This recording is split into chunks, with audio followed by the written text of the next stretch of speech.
Muy bien, Gálatas capítulo 1.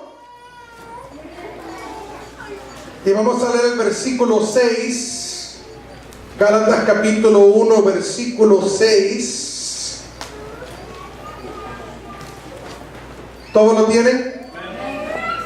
Y dice así: estoy maravillado de que tan pronto os hayáis alejado del que os llamó por la gracia de Cristo, para seguir un evangelio diferente, y no que hay otro, sino que hay algunos que os perturban y quieren pervertir el evangelio de Cristo.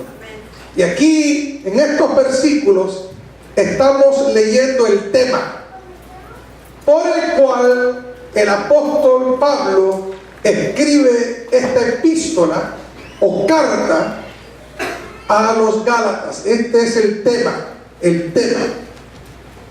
Y vamos a orar. Padre, en el nombre de Jesús te adoramos y te bendecimos. Te damos a ti toda la honra y toda la gloria y toda la alabanza. Espíritu Santo, habla a través de mis labios, ministra a tu pueblo, y a ti te damos gracias en el nombre de Jesús. Amén y amén. Y bueno, en esta ocasión vamos a comenzar, vamos a hacer una introducción a esta carta tan importante, la epístola a los Gálatas, escrita por el apóstol Pablo. Y si fuera yo a decir, yo llamaría esta epístola el Evangelio según San Pablo. Ustedes saben que están los 4 evangelios, o las buenas nuevas: Mateo, Marcos, Lucas y Juan. Pero si el apóstol Pablo fuera o hubiera escrito un evangelio, este hubiera sido el evangelio del apóstol Pablo. Y es interesante notar que esta carta de Gálatas fue una de las primeras cartas escritas en el Nuevo Testamento. Y algunos creen que posiblemente la carta a los Gálatas fue la primera carta de todas las cartas que escribió el apóstol Pablo. Fue la primera carta que él escribió, escrita en el 48 o 49 DC, después de su primer viaje misionero. Y esta carta fue dirigida a los creyentes de Galacia, o lo que se llama, o la región en aquel tiempo que se llamaba Turquía Central, que incluía ciudades como Antioquía. Se recuerdan que Antioquía fue donde los creyentes por primera vez fueron llamados cristianos: Antioquía, Pisidia, Icono, Listra, Derbe y la región circunvecina. Y Pablo le escribe a estas iglesias, no es dirigida a una iglesia en sí, sino a las iglesias que él mismo fundó.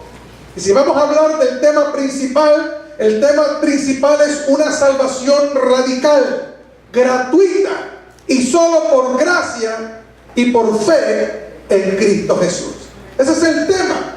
Y este es un tema muy importante porque Pablo está escribiéndole a estas personas, a estos creyentes, defendiendo la doctrina de la gracia, en contra de falsos maestros que se habían introducido a la iglesia y andaban enseñando un cristianismo mixto, un cristianismo mezclado, un cristianismo con aditivos, un cristianismo, pudiéramos decir, contaminado. Un cristianismo que sí hay que creer en Cristo para la salvación, pero también hay que guardar las reglas, las leyes, las costumbres judías. Y por lo tanto, estos que se introdujeron a la iglesia de Galacia, o a las iglesias al cual Pablo le está escribiendo aquí, eran maestros judíos que decían: bueno, sí, estoy de acuerdo que hay que creer en Cristo para la salvación, que Cristo es el Mesías. Ellos no eran judíos tratando de sacar a los cristianos del cristianismo otra vez al judaísmo, sino eran creyentes, eran personas que creían en Cristo. Pero como muchos hoy en día que predican un cristianismo mixto, un cristianismo contaminado, un cristianismo con aditivos. Nadie le gusta. Uno va, tú sabes, cuando uno va a comprar uno mira el producto y trata de comprar productos que no tienen aditivos. Hoy se habla mucho de comer comida orgánica, que no está contaminada. Los huevos están contaminados. Hay tanta pesticida que se usan, tanto en las frutas como en los vegetales. Y bueno, uno trata de buscar comida que no tiene aditivos. Desafortunadamente es muy difícil encontrarla. Casi todas las comidas tienen aditivos. Esto era el evangelio que muchos predican hoy en día. Es un evangelio que le agrega. Es gracia y gracia pero el evangelio no es gracia y el evangelio no es gracia pero, el evangelio es por gracia y gracia solamente. Amén. La salvación no se le puede añadir. Y por eso que Pablo escribe esta carta. Esta carta es muy importante. Esta carta pudiéramos decir que es la magna carta del apóstol Pablo. Magna carta significa la carta magna, la carta principal. Y aquí encontramos un fundamento tremendo para nuestra fe cristiana. ¿Cuánto alaban al Señor? Esta carta no es cualquier carta. Esta carta movió los fuegos del movimiento de la Reforma. La forma protestante, que se le llama protestante, pero nosotros no somos protestantes, no andamos protestando a nadie, somos la iglesia cristiana. Pero bueno, esta carta fue la que movió a Martín Lutero, el gran reformador Martín Lutero. Y él dijo acerca de esta carta: el pequeño libro de Gálatas es mi carta, he dedicado mi vida a él, este libro es mi esposa. Imagínense, Martín Lutero, el gran reformador, consideraba esta carta una carta tan importante. Y aquí, cuando leemos esta carta, encontramos a un Pablo indignado, a un Pablo enojado, a un Pablo molesto, a un Pablo celoso. Uno no puede leer la carta sin darse cuenta que Pablo está escribiendo molesto, enojado. ¿Por qué? Porque las iglesias que él había fundado, las iglesias que él había enseñado la gracia de Dios, ahora habían venido otros después de él para introducir otro evangelio, para decirle: sí, lo que Pablo dijo sí es verdad, es por gracia, pero nosotros le vamos a corregir un poco al apóstol Pablo. Sí es por gracia, pero también hay que guardar la ley, también hay que circuncidarse, también hay que cumplir con los ritos y las leyes y las normas establecidas por el judaísmo. Y Pablo se entera de esto y enojado, molesto, porque él fundó estas iglesias en su primer viaje misionero. Así que ya había pasado su primer viaje misionero y se estaba enterando de lo que estaba pasando. Y ahora él escribe esta carta para corregir los errores que estaban ocurriendo dentro de la iglesia. Esto, yo entiendo el corazón del apóstol Pablo, y les voy a decir por qué. Porque en ocasiones, cuando yo me he reunido con la directiva de la iglesia y he hablado acerca de que si algo me fuera a pasar, porque sabemos que a cualquiera le puede pasar algo, cualquiera puede tener un accidente automovilístico, en cualquier momento uno no tiene la vida contada. Y una de las cosas escritas en la constitución de nuestra iglesia, establecida, que yo le he inculcado a los líderes de esta iglesia, en caso de que en algún momento su pastor fuera a faltar, es que cuiden la doctrina, cuiden la enseñanza que yo les he compartido, que el Espíritu Santo me ha dado a mí y yo le he compartido a esta iglesia. Porque imagínense si yo tantos años, 25 años predicándoles a ustedes la gracia del Señor y caminar y vivir bajo la gracia de Dios, y que de repente yo falte por alguna razón y la persona que tome mi lugar venga y les venga a predicar otro evangelio. Sí es verdad, el pastor Bustillo predicaba de la gracia, sí es verdad, el pastor Bustillo predicaba de eso, pero yo vengo aquí para corregirlos que no todo es gracia, que la gracia es que también uno tiene que hacer esto, lo otro, además de la gracia. Imagínense, hermanos queridos, espero que si eso pasara, todos ustedes se levantaran, agarraran a esa persona y la botaran por una patada para afuera.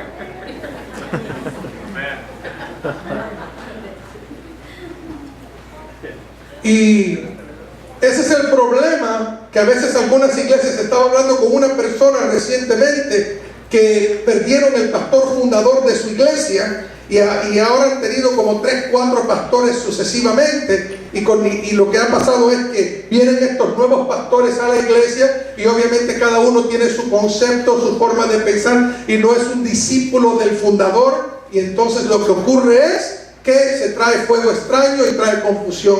Por eso que el día que su pastor fuera a faltar, el que se quede aquí de pastor, que sea uno de los discípulos de su pastor, amados hermanos, para seguir la misma línea. Nunca se me olvida un pastor amigo mío, no voy a mencionar su nombre, un gran siervo de Dios, y él tenía un ministerio bello, bello, bello. Y cuando él faltó, le quedó en las manos de su copastor, en aquel entonces un joven, quedó en las manos de su copastor. Y él completamente, un hombre de gracia, así como predica su pastor, un pastor de gracia, un pastor de misericordia, un tremendo ministerio tenía aquel siervo de Dios. Y este chamaco mocoso y equivocado toma el ministerio, lo ha llevado en completamente otra dirección, a tal punto que ya hasta las hermanas de la iglesia se ponen velo para venir a la iglesia. Imagínense. Nunca se me olvida haber llamado a ese muchacho, porque ahí se congregaban algunas personas que yo conocía, y yo lo llamé y le dije: ¿sabes qué, mijo? Tu pastor nunca enseñó eso. Tu pastor, esa era una doctrina que él estableció en esa iglesia. No, porque el Señor me ha revelado que la mujer se tiene que poner velo. Yo le dije: y tantos años que tu esposa adoró a Dios y oró a Dios sin velo, y ahora tú dices: no, pero es que ahora Dios la oye más con velo. Increíble, increíble. Pero eso es lo que pasa ahí. Y yo le dije: ¿sabes qué? O eliminas el velo en tu iglesia, o yo le voy a decir a toda esa familia que yo conozco que se retiren de tu iglesia, porque tú eres un falso maestro. Tan sencillo como eso. Ya para el próximo culto digo: bueno, los que quieran usar el velo lo usen, y el que no lo quiera, que no lo use. Pero eso es lo que pasa cuando se introduce la levadura del fariseísmo. Cristo lo dijo. Cristo se lo dijo a sus discípulos: cuídense de la levadura de los fariseos y saduceos. Y ellos pensaban que Cristo estaba hablando del pan que él había dado de comer, y él dijo: no, cuídense de la doctrina de los fariseos y saduceos. ¿Y cuál era el problema de la doctrina de los fariseos y saduceos? El legalismo. El legalismo. Las más grandes batallas que tuvo Cristo no eran con los pecadores, eran con los religiosos y legalistas. Era un capítulo entero, Mateo capítulo 23, un capítulo entero dedicado a los hipócritas, fariseos y saduceos, escribas, que querían, que colaban el mosquito y se tragaban el camello, como decía nuestro Señor Jesucristo. Y Pablo está aquí encendido, está iracundo, está molesto, porque esta gente se había metido ahí en la iglesia para pervertir la sana doctrina de la gracia de Dios. Y déjame decirle algo, hermanos queridos, que si alguien entendía este tema, era el apóstol Pablo. Pablo no era cualquier persona. Yo creo con todo mi corazón que de todos los apóstoles de Cristo, siendo Pablo, pudiéramos decir, el abortivo como él se llama, yo creo que de todos los apóstoles de Cristo, solamente Pablo entendía la magnitud, entendía claramente el tema de la gracia de Dios. Y yo creo que eso tiene mucho que ver porque su trasfondo, él vino del judaísmo y él no era cualquier judío. Todos los otros discípulos o apóstoles de Cristo, algunos eran del vulgo, algunos tenían, por ejemplo, Mateo era publicano, tenían conocimiento de las escrituras del Antiguo Testamento, tenían conocimiento, pero no tenían la profundidad que tenía el apóstol Pablo. El apóstol Pablo no era cualquier hombre. El apóstol Pablo fue fariseo de fariseos. El apóstol Pablo fue un hombre que aprendió a los pies de Gamaliel, que era el erudito, era el maestro, el doctor de teología de aquellos tiempos. Él no era cualquier hombre. Era un hombre que conocía las escrituras bien claras. Y por lo tanto, cuando Jesucristo se le revela al apóstol Pablo, porque recuérdense que Pablo no recibió su revelación de hombre, él lo recibió de parte de nuestro Señor Jesucristo. Por eso que él puede ser llamado apóstol, porque Cristo se le manifiesta, y parece ser que Cristo le dicta, le enseña, le revela, le habla. Cuando el apóstol Pablo recibe la revelación de la salvación en Cristo, Pablo entonces entiende, como él conocía el Antiguo Testamento y ahora entiende que Cristo era el Mesías, el enviado, y recibe a Cristo como su Señor y Salvador, entonces como que todas las piezas del rompecabezas cayeron en su lugar. Y el apóstol Pablo entendió de qué se trataba el Evangelio, las buenas nuevas. Él entendió de qué se trataba todo este asunto. Él entendía que el hombre por la ley no podía ser justificado y solo por la gracia de Dios puede uno ser salvo. Él lo entendía porque él fue judío de judíos, fariseo de fariseos. Dice que de acuerdo a la ley era irreprensible. El apóstol Pablo trató de vivir al pie de la letra de la ley y él dice que lo que para él era ganancia lo toma como pérdida, que todo su esfuerzo no sirvió para nada, que él entendía que solo por fe en Cristo y por su gracia puede uno ser salvo. Y para Pablo esto no era cualquier cosa. La doctrina de la gracia no era cualquier cosa para el apóstol Pablo. Él defendía esa doctrina, la defendía de tal forma de que se buscó problemas con muchos aún de los líderes de la iglesia. Podemos ver que dicen algunos historiadores que después que esta carta fue escrita y después algunos creen que esto fue escrito aún antes del concilio que tuvieron en Jerusalén, la reunión que tuvieron en Hechos capítulo 15. El apóstol Pablo se reúne con los líderes de la iglesia. Pedro incluso estaban reunidos para discutir el tema de los gentiles, si los gentiles tenían que ser circuncidados, si los gentiles, ¿qué se les requería a los gentiles comparado a los judíos cristianos? Y esto era una gran controversia. En la iglesia cristiana del primer siglo había ciertas controversias. Tomen en cuenta que los primeros creyentes eran judíos convertidos al cristianismo. Quiere decir que ellos tenían sus raíces bien profundas en el judaísmo, en el cumplimiento de la ley, en la circuncisión, en guardar el sábado. Ahora vienen a los pies de Cristo y es un cambio radical. Porque ahora en Cristo no se requiere la circuncisión, ya no se practica el sábado, aunque muchos cristianos practicaban el sábado y también el primer día del Señor, porque todavía tenían sus raíces en el judaísmo. La iglesia primitiva tenía un pie en el judaísmo y un pie en el Antiguo y un pie en el Nuevo Testamento. Por eso que a veces hay cosas que uno lee en la palabra de Dios y como que para algunos lo malinterpretan porque no entienden de que esas cosas fueron escritas, algunas cosas fueron escritas todavía bajo esa cobertura de esa mezcla de judaísmo con cristianismo, el antiguo y el nuevo, y a veces parece que hay ciertas porciones bíblicas que todavía hay como una mezcla del antiguo con el nuevo y se está mezclando el judaísmo con el cristianismo y a veces es un poquito confuso. Por eso es que es tan importante estudiar estos temas para uno salirse de la confusión. Yo creo que Pablo fue el pionero, no hay otra palabra que decirlo, porque aún el Señor Jesucristo, muchas cosas que Él aún, nuestro Señor escribe, no escribe, sino muchas cosas que nuestro Señor Jesucristo dice, las dice todavía bajo el antiguo pacto. Hay cosas que Cristo dice, que las dice todavía bajo el antiguo pacto. Pero el apóstol Pablo en realidad fue el pionero de los apóstoles. El pionero para llevar la iglesia a una nueva era. Pablo fue el pionero para llevar a la iglesia a entender de qué se trata el nuevo pacto, de qué se trata la fe en Cristo y la salvación por gracia. Es maravilloso. Aún Pablo tuvo problemas con Pedro por eso. Porque Pedro... me llama mucho la atención que Pedro caminó con el Señor. Los 11 discípulos caminaron con el Señor. Y es interesante que Pablo es el que verdaderamente capta la enseñanza de Jesús. Y el mismo Pedro que caminó con Cristo, todavía cuando Pedro está escribiendo las epístolas, y uno lee las epístolas de Pedro, se da cuenta que Pedro todavía está luchando. Es más que en una de las epístolas el mismo Pedro dice, y hay cosas que el apóstol Pablo dice que algunas personas como que no la entienden muy bien.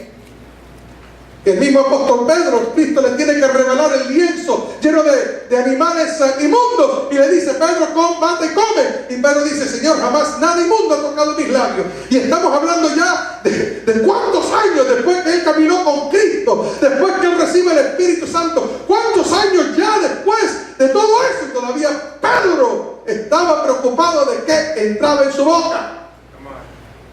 Todavía Pedro tenía un pie en el judaísmo y un pie en el cristianismo. Pero Pablo sí lo captó.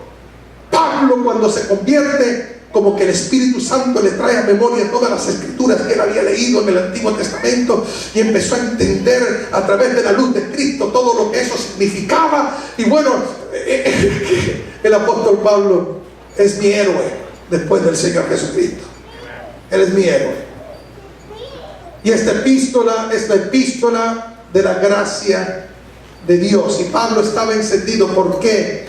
Porque se había metido en legalismo. A mí me encanta. Quiero leerles algo muy bonito. Un escritor define la gracia en el legalismo y dice él así: legalismo dice que la aceptación de Dios es un salario que uno gana. Gracia dice que la aceptación de Dios es un regalo gratis que simplemente nosotros recibimos. La palabra gracia significa regalo. Esta es la distinción central. Todos los demás fluyen a partir de esta. Legalismo se enfoca en lo que uno debe hacer para Dios. La gracia se enfoca en lo que Dios ha hecho por uno. Es la diferencia entre hacer versus hecho. Hacer o ya está hecho. Y nosotros creemos que ya está hecho. El legalismo está motivado por la culpabilidad, el miedo, la vergüenza y el orgullo. La gracia está motivado por amor y seguridad. Legalismo enfatiza reglas externas. Gracia enfatiza actitudes internas. Legalismo anima a la uniformidad excesiva. Gracia anima a diversidad dada por Dios. Legalismo lleva a la preocupación de lo que las otras personas piensan. Gracia lleva a la libertad para llegar a tener y dejar a otros tener convicción delante de Dios. Legalismo, por lo tanto, produce cadenas y gracia produce libertad. Legalismo, y me encanta lo que dice aquí el escritor, legalismo es espiritualmente letal. Letal significa venenoso, malo. Ahora estamos en una posición de entender la reacción de Pablo. Legalismo no es un tema poco importante o un tema menor. Es una distorsión espiritualmente letal del cristianismo. Me encanta esto. Lo voy a leer y usted tiene que entender lo que yo estoy diciendo aquí, porque esto es importante para entender el tema que estamos estudiando. Ahora estamos en una posición de entender la reacción del apóstol Pablo, porque él se molesta tanto con esto. Legalismo no es un tema poco importante o un tema menor. Es una distorsión espiritualmente letal del cristianismo. Es una distorsión. ¿Y sabe lo triste de todo esto, hermanos? ¿Sabe lo triste de todo esto? Que yo creo que después del judaísmo, la iglesia más, después de los judíos, aquí en este mundo, después de los judíos, los más legalistas son los cristianos hispanos. Los cristianos hispanos. Porque se encuentra en la iglesia hispana un nivel de legalismo que en muchos círculos de iglesias de los morenos y de los americanos, de los anglosaxones, no se encuentra.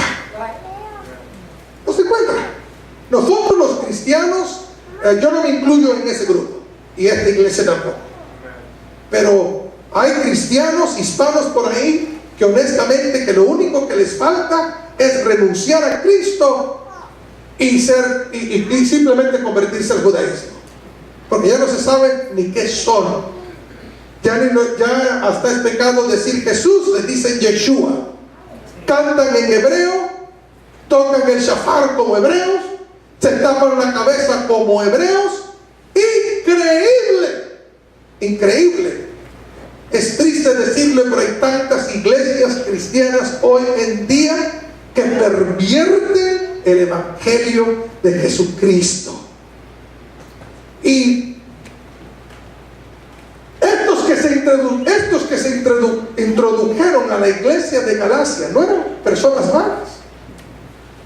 ¿Saben que ese es el problema de los falsos maestros? El problema de los falsos maestros es que son gente con convicción. Son gente que tienen celo. El apóstol mismo lo dice, el apóstol Pablo dice, tienen celo, pero un celo equivocado. Tú puedes tener mucho celo por algo y puede ser un celo equivocado, porque es un celo basado en legalismo, en religiosidad, en vez de un celo basado en la libertad que tenemos en Cristo Jesús. ¿Cuánto alaban a Dios? Hay gente que tú los oyes predicar con un celo y una convicción acerca del pecado, y predicamos en contra del pecado. Yo predico en contra del pecado. ¿Sabes cómo yo predico en contra del pecado? Predico que todos somos pecadores y solo por la gracia de Dios un pecador puede ser salvo. Yo predico en contra del pecado. Yo no creo en el pecado. Nadie que ama a Dios quiere pecar, pero la realidad es que sí vamos a pecar. El día que no pequemos estaremos ya. El día que tú no peques es que ya tú estiraste la pata y está en el reino de los cielos. No hay uno justo, no hay ninguno. La realidad es que para el pecador solamente hay una solución, que es la salvación por Cristo Jesús y por su gracia. Cuando Cristo en la cruz dijo consumado es, que todo se acabó. Me encanta como dice la versión inglés: it is finished. Se acabó. Ya no hay más nada que hacer. ¿No entiendes? ¿No entendemos? De que cuando tú le añades a la gracia estás pisoteando la sangre de Cristo. ¿No entiende la gente que cuando le quieren añadir algo a la gracia de Dios, están literalmente diciendo que la sangre de Cristo y su sacrificio no fue suficiente y eficaz para salvarlos y salvarlos completamente? Gloria a Dios. Son cosas serias. Este tema no es cualquier cosa. Yo creo, por eso que predico tanto de este tema. Quizás los aburra a ustedes, quizás ustedes me tengan que oír hablar de este tema 150,000 veces, y yo me voy a morir predicando este tema, porque es el tema de la Biblia. Dice el apóstol Pablo: esfuérzate en la gracia, en entender de que Dios nos ha dado un regalo, de que la salvación es un don de Dios.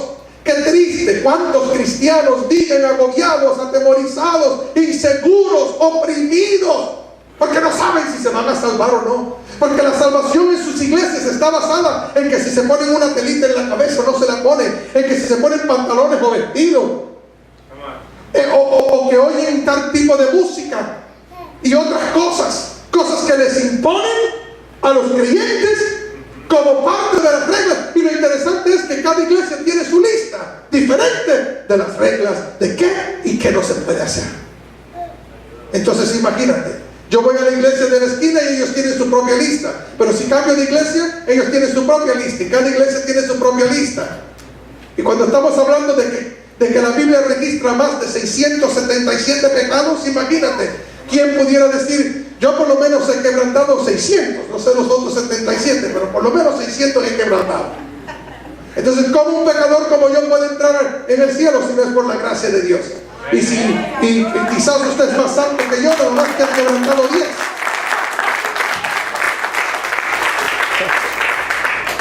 Quizás usted sea más santo que yo y simplemente ha quebrantado 10 pecados, o ha cometido 10 pecados.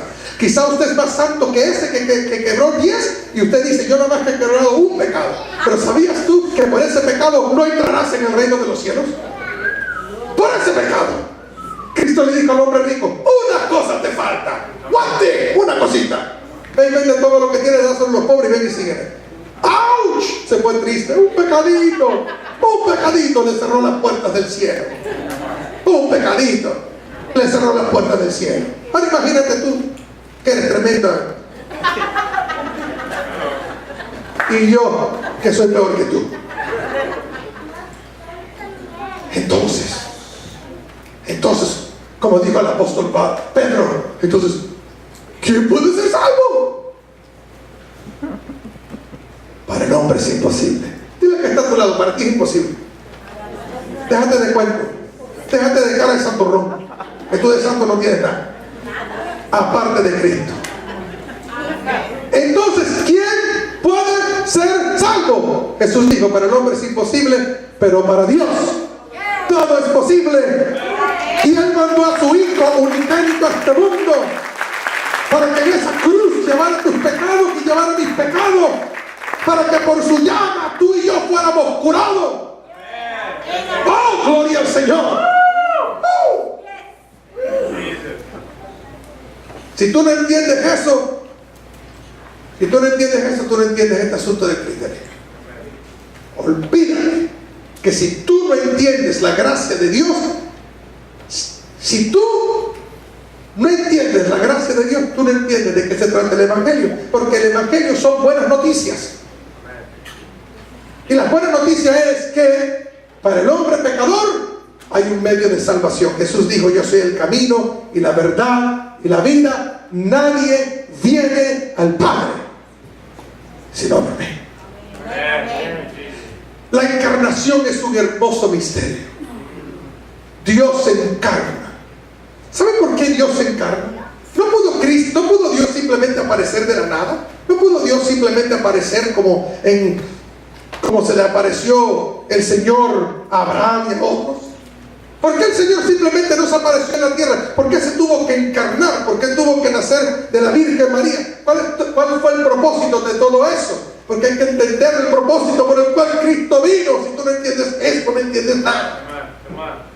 Cristo se tuvo, la segunda persona de la Santa Trinidad se tuvo que encarnar. ¿Por qué? Porque para que el pacto de Dios fuera cumplido, tenía que haber un hombre, alguien que pudiera cumplir todas las leyes, todas las reglas, todos los mandamientos que Dios estableció para poder Dios poder bendecir al hombre. Y Cristo, eso fue lo que Él vino a hacer. Él vino como hombre, pero hombre perfecto, porque era Dios en carne. Solamente Dios en carne podía cumplir todos los mandamientos y las leyes de Dios. Solamente Dios en carne.